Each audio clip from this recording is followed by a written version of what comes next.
सागरमाळ इथल्या ऐतिहासिक रेड्याची टक्कर स्मृतिशिल्प नव्या रूपात पुन्हा उभं राहिले आहे।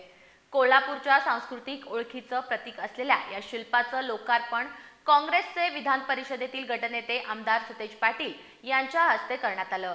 या निमित्तानं त्यांनी आगामी निवडणुकांतील राजकीय टक्करीची स्पष्ट चाहूल देत महाविकास आघाडीतील सर्व इच्छुकांनी तयार राहावं असं आवाहन केलंय।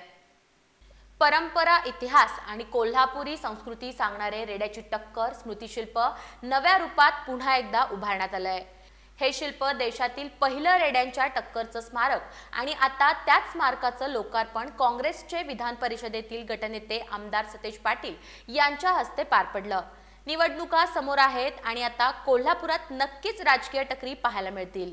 महाविकास आघाडीतील सर्व इच्छुकांनी या टक्करीसाठी सज्ज राहावं।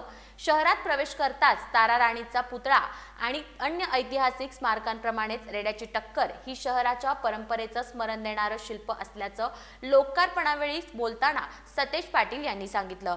हे शिल्प माजी आमदार ऋतुराज पाटील आणि माजी आमदार जयश्री जाधव यांच्या निधीतून साकार झालंय।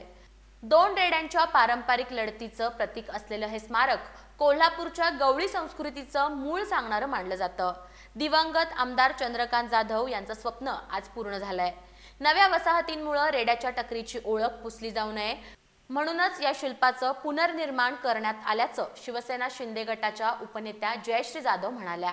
कार्यक्रमात आमदार सतेज पाटील यांनी शाहूनगरमध्ये छत्रपती शाहू महाराज पुतळ्याच्या सुशोभीकरणासाठी 20 लाख तसंच रेड्याच्या टक्कर परिसरात सीसीटीव्ही आणि लाइटिंगसाठी 5 लाख असा एकूण 25 लाखांचा निधी जाहीर केलाय।